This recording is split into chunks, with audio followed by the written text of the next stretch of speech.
तो यार लाल किले की लड़ाई के लिए पटना से चढ़ाई होगी, और दूसरे ये भी कि ये खेला तो हो गया, लेकिन ये खेला हुआ कैसे। बिहार में आप जानते हैं खेला हो चुका है। नीतीश कुमार एक बार फिर से एनडीए के पाले में आ चुके हैं। नीतीश के इस फैसले ने हर किसी को चौंकाया है, लेकिन नवभारत अब आपको नीतीश के इस फैसले के पीछे की असल कहानी बताने वाला है। वो इनसाइड स्टोरी जो अभी तक किसी ने नहीं बताई, हम आपको बताएंगे कि आखिरकार कैसे बिहार में एक बार फिर से सियासी गुणागणित बिठाया गया, कैसे बीजेपी और जेडीयू करीब आए और कैसे लालू की पार्टी को आउट कर दिया। ये अहम खबर जिसके साथ मैं इस कहानी को, इस इनसाइड स्टोरी को आपको बताना शुरू करता हूं। बिहार में सियासी उलटफेर पर बड़ा खुलासा। नवभारत पर नीतीश के फैसले की इनसाइड स्टोरी। पूरे मामले में जेडीयू की तरफ से संजय झा ने संभाला मोर्चा। नीतीश के करीबी नेता हैं संजय झा। बिहार बीजेपी प्रभारी विनोद तावड़े से किया संपर्क। विनोद तावड़े ने बीजेपी आलाकमान को किया आगाह। केंद्रीय मंत्री नित्यानंद राय की भी इसमें अहम भूमिका है। तो कुल मिलाकर संजय झा और नित्यानंद राय ये दोनों इंस्ट्रूमेंटल रहे इस पूरी पटकथा को लिखने में। संजय झा के जरिए विनोद तावड़े को संपर्क किया गया। विनोद तावड़े ने आलाकमान से बातचीत की और फिर गो अहेड दे दिया गया।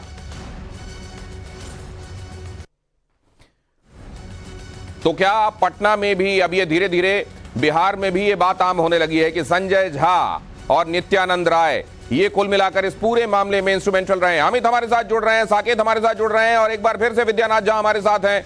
सबसे पहले साकेत आपके पास आना चाहता हूं, क्या इसमें ये जो इनसाइड स्टोरी है, जो पर्दे के पीछे जो पूरा एक तरीके से पटकथा लिखी गई, इसके बारे में, इसके पात्रों के बारे में अब लोगों को पता चलना शुरू हो गया?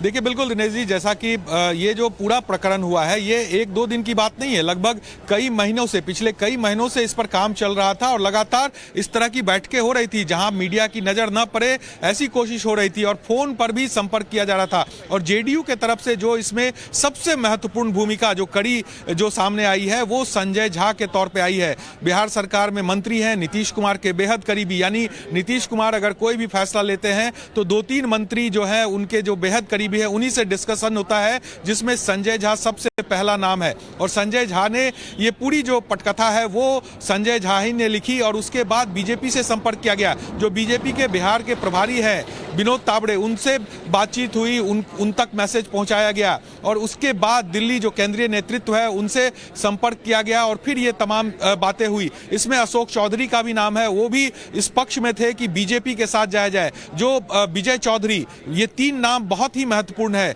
चाहे वो विजय चौधरी का नाम हो, संजय झा का नाम हो या फिर अशोक चौधरी का नाम हो, ये 3 नाम बहुत महत्वपूर्ण माना जाता है और इन 3 नामों ने इस पूरे प्रकरण में कड़ी का काम किया है। उसके बाद हरिवंश का भी नाम सबसे महत्वपूर्ण इस पूरे प्रकरण में देखा जा रहा है, राज्यसभा के उपसभापति, क्योंकि लगातार ये सवाल भी उठता था कि अगर नीतीश कुमार बीजेपी से अलग हैं, अगर बीजेपी विपक्ष में है तो फिर हरिवंश को उन्होंने राज्यसभा के उपसभापति पद से क्यों नहीं हटाया है, क्यों वहां पर उनको बने रहने दिया गया है। तो वो भी एक महत्वपूर्ण कड़ी इस पूरे प्रकरण में सामने आया है कि उनके भी तरफ से भी कहीं ना कहीं ये पूरी लाइजनिंग जो है वो की गई। तो ये तमाम जो कड़ियां हैं वो आपस में जुड़कर, आप ये कह रहे हैं कि एक दिन का काम नहीं है और एक चेहरे का काम नहीं है, कई चेहरे इसमें किरदार उन्होंने निभाया है और कई दिनों से ये कोशिश चल रही थी। अमित के पास एक बार फिर चलता हूं, लेकिन अमित, जब ये आला कमान के पास ये बात पहुंची होगी, नीतीश कुमार का स्वभाव और उनका ट्रैक रिकॉर्ड देखते हुए इस बारे में आगे बढ़ने से पहले कोई हिचक, कोई उहापोह थी, असमंजस था,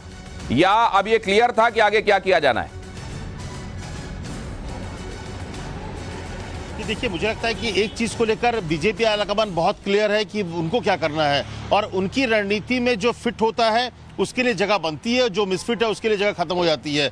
ये जो तमाम संजय झा से लेके तमाम लोग जो थे वो तो थे ही, लेकिन जो एक कड़ी जो बहुत महत्वपूर्ण कड़ी थी, जो हरिवंश जी की अगर आप बात करिए तो जो एक तरह का जो संपर्क प्रधानमंत्री नरेंद्र मोदी, जो पिछले बार भी जब वापसी उनकी हुई थी तो उसमें बड़ी भूमिका प्रधानमंत्री की थी। प्रधानमंत्री ही ये चाहते थे और प्रधानमंत्री ने ही से जब फोन पर बात हुई थी तब जाकर 2017 में वापसी हुई थी नीतीश कुमार की एनडीए में। तो प्रधानमंत्री और नीतीश कुमार के बीच में हरिवंश जी की भूमिका थी और इसीलिए ये जो आने की वापसी की जो बात हुई है उसके पीछे बहुत सी वजहें थे, चाहे इंडिया गठबंधन की हो, चाहे अनकंफर्टेबल रहने की बात हो, आरजेडी के साथ हो, इस तरह की चर्चाएं थी। उसी कड़ी में अंदर से जो अशोक चौधरी, विजय चौधरी, संजय झा, ये जो एक ट्रायंगल की तरह काम कर रहे थे, जो कि कभी विश्वसनीय था लल्लन सिंह, वो धीरे धीरे उनके गुड बुक से हटते गए क्योंकि कहीं ना कहीं आरजेडी की नजदीकी बनी। तो एक बहुत सारे फैक्टर्स थे उसमें भूमिका जो निभाई गई और इसकी जो पटकथा है वो लिखी जा रही थी करीब 3 महीने पहले शुरू हो गई थी, जब लगने लगा था कि जो इंडिया गठबंधन है उसमें नीतीश कुमार को जो एक सपने दिखाकर बढ़ाया गया था आगे कि आप कन्वीनर होंगे, जिसमें बड़ी भूमिका ललन सिंह की थी, और उसमें जो एक कहा गया था कि आप प्रधानमंत्री के चेहरे होंगे और पूरी जो इंडिया गठबंधन होगी वो आपके इर्द गिर्द होगी। लेकिन लालू यादव और इसके बाद फिर कांग्रेस, इन दोनों ने एक ऐसी चाल चली कि जो जून में बैठक हुई थी इंडिया गठबंधन की, जिसमें एक लेटर जो कि मैंने अपनी आंखों से देखा था, जिसमें ये लिखा हुआ था कि नीतीश कुमार को सर्वसम्मति से इंडिया गठबंधन का कन्वीनर बनाया जा रहा है, ये लिखा हुआ था, ये पूरी तैयारी थी, जिसको आखिरी वक्त में लालू ने रोक दिया था। तो ये तमाम चीजें होती गई। प्रधानमंत्री भी चाहते थे कि अब नीतीश जैसा जो चेहरा, क्योंकि पहले भी बात हुई है कि अनकंफर्टेबल है, उनके लिए जो नेचुरल एलाइज अगर कोई था तो वो बीजेपी था। तो ऐसे में चीजें भी बिगड़ती गई और इधर से जो तलाश, जो एक फ्यूचर प्रोस्पेक्ट है, क्योंकि सबसे पहले लोकसभा चुनाव नजदीक है, वहां पर अगर नीतीश जुड़ते हैं तो जातीय कॉम्बिनेशन में आप एक मजबूत स्थिति में होंगे। साथ ही साथ नीतीश के नरेंद्र मोदी के साथ जुड़ने और उनके समर्थन में बयान देने की वजह से पूरे देश में एक जबरदस्त मैसेज होगा। तो पूरी पटकथा लिखी गई और इस पर अंतिम मुहूर्त जो है वो 4 दिन पहले, जब प्रधानमंत्री आवास में नरेंद्र मोदी जी के साथ अमित शाह और नड्डा जी की मीटिंग हुई, जब इनकी तीनों की मीटिंग हुई, उसमें एक तरह से सैद्धांतिक सहमति दी गई कि आप अब आगे बढ़े और अब सरकार का फॉर्मेशन होना चाहिए। और आप देखिए कि आज शपथ होने जा रहा है। मैं आपके पास वापस लौटता हूं। साकेत, हमारे संवाददाता अमित, जिन्होंने महत्वपूर्ण जानकारी दी, बताया आपको कि इनसाइड स्टोरी क्या है, किस तरीके से ये कहानी यहां तक पहुंची है जहां आप पहुंचते हुए देख रहे हैं। लेकिन कहानी के यहां तक पहुंचने में कुछ लोग ये भी कह रहे थे कि अगर इस बार ये कहानी लिखी गई तो एक बड़ा सवाल क्रेडिबिलिटी का भी होगा। क्रेडिबिलिटी को लेकर कहीं कोई चर्चा होती है क्या? विद्यानाथ झा के पास में जाऊंगा और समझूंगा, लेकिन उससे पहले आरजेडी प्रवक्ता ऋषि मिश्रा का जेडीयू पर निशाना देखिए जरा।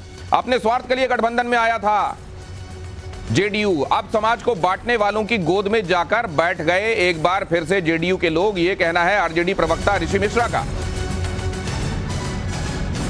स्वार्थ के लिए आए थे और समाज के बांटने वाले लोगों की गोद में जाकर एक बार फिर बैठ गए। तो जब तक साथ में थे सब कुछ ठीक, और जैसे ही दूर हुए सबसे बड़े विलेन हो गए। ये जो बात है, अगर क्रेडिबिलिटी की बात कही जाती है, उंगली उठाई जाती है नीतीश कुमार की तरफ, तो आरजेडी की क्रेडिबिलिटी को लेकर भी क्या बातचीत हो रही है, ये भी जरा चलें और समझें। विद्यानाथ झा वहां क्योंकि लगातार बात कर रहे हैं लोगों से भी और बात कर रहे हैं वो नेताओं से भी, उनके पास जाएंगे और समझेंगे। लेकिन पहले देख लीजिए जरा ये क्या कहा गया है। जनता दल यू, केसी त्यागी जी और हमारे होने वाले मुख्यमंत्री जी सब चाहते थे कि मोदी जी को जल्द से जल्द प्रधानमंत्री पद से हटाया जाए। सबकी यही चिंता थी।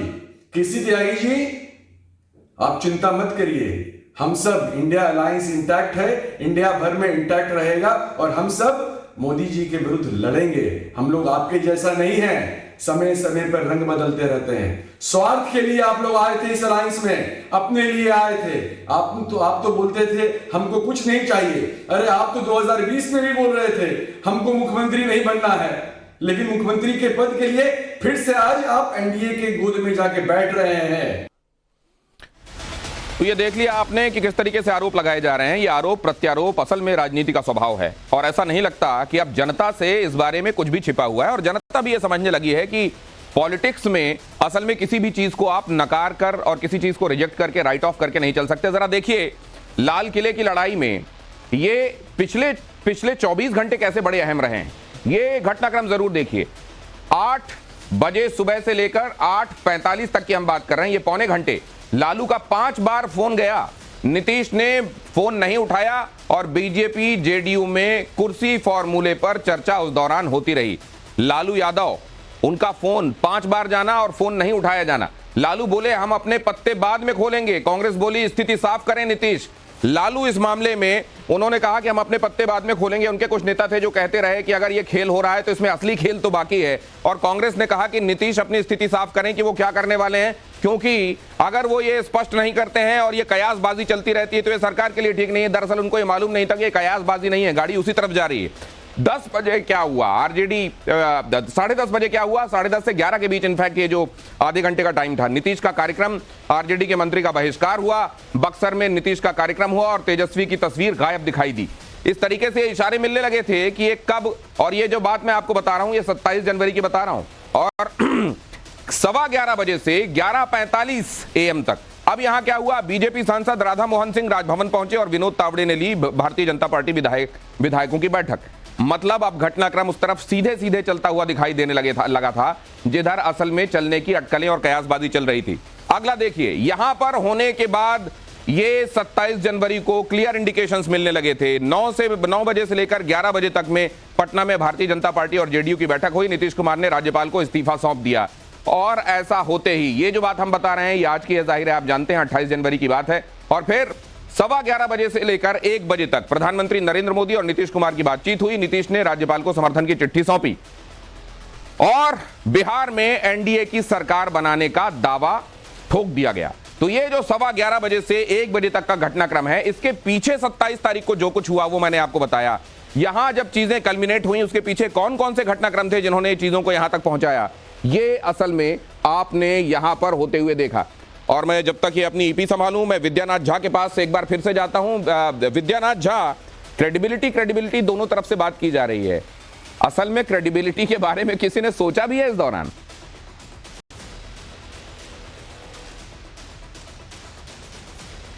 सही बात है, कुर्सी के बारे में सब सोच रहे हैं, लेकिन एक किरदार, क्योंकि हम पर्दे के पीछे की कहानी बता रहे हैं दिनेश, तो एक किरदार ऐसा है बिहार में जो नीतीश कुमार के सबसे करीबी था और वो किरदार बहुत अहम है। ललन सिंह, वो खुद को अहम ब्रह्मास्मि समझने लगे थे। एक वक्त ऐसा भी आया जब नीतीश कुमार के बदले कहा यह जाने लगा बिहार में कि वही सरकार चला रहे हैं, वही निर्णय ले रहे हैं, वही फैसला ले रहे हैं। लेकिन नीतीश कुमार के कान तक जब ये बात पहुंची कि ललन जो हैं वो कुछ नया करना चाहते हैं और कुछ ऐसा कर सकते हैं जिससे शायद नीतीश कुमार को ही नुकसान हो सकता है, उसके बाद ही हमने देखा कि नीतीश और ललन सिंह के बीच में दूरियां आई, खटास पैदा हुई और उसके बाद एक्शन लिया गया नीतीश कुमार की तरफ से। लेकिन तब तक कहा यह जाता है बिहार की राजनीति में, जो यहाँ के समझने और देखने वाले लोग हैं वो ये बताते हैं कि ललन सिंह आरजेडी के साथ कोई ऐसी कहानी लिखने वाले थे जिसकी जानकारी नीतीश कुमार को मिल गई थी और यही वजह थी कि नीतीश कुमार ने ललन को खुद। लेकिन ललन सिंह और नीतीश कुमार के बीच में जिस प्रॉक्सिमिटी की बात की जाती रही है, सालों साल की जाती रही है,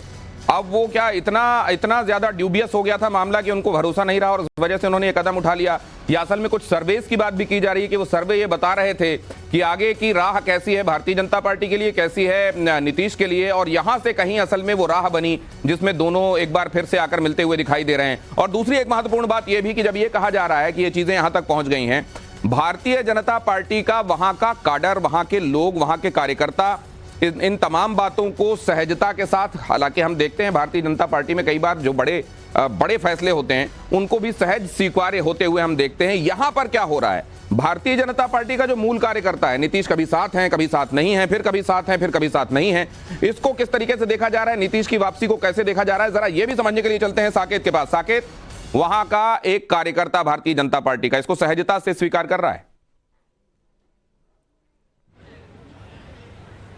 देखिए, पहले तो बीजेपी इस जो ये फैसला लिया गया उसके पक्ष में बीजेपी के कार्यकर्ता नहीं थे, क्योंकि नीतीश कुमार के खिलाफ में बीजेपी इस कदर आगे बढ़ चुकी थी कि उसके बाद बैक होना बीजेपी के लिए भी मुश्किल था। लेकिन चूंकि बीजेपी जो संगठन है वो अगर ऊपर नेतृत्व कोई फैसला लेता है तो पूरा का पूरा संगठन उस नेतृत्व के फैसले के साथ खड़ा होता है, और वही तस्वीर आज दिखी भी जब से बीजेपी ने फैसला ले लिया कि नीतीश कुमार के साथ जाएंगे। हालांकि आज सुबह तक बीजेपी के एक भी नेता इस जो नीतीश कुमार के साथ जाने को लेकर जब सवाल पूछा जा रहा था तो एक भी नेता ये खुलकर नहीं कह रहे थे कि नीतीश कुमार के साथ वो जा रहे हैं। वो उन्होंने सिर्फ यही कहा कि नीतीश कुमार पहले इस्तीफा दे, फिर बीजेपी अपना स्टैंड क्लियर करेगी। और इसीलिए ये पहली बार हुआ है दिनेश जी जब नीतीश कुमार ने पहले इस्तीफा दिया है और उसके बाद उनको समर्थन देने वाली पार्टी सीएम हाउस के अंदर गई है। इससे पहले 2 से 3 दफा इस तरह की तस्वीरें हमने देखी है यहाँ पर।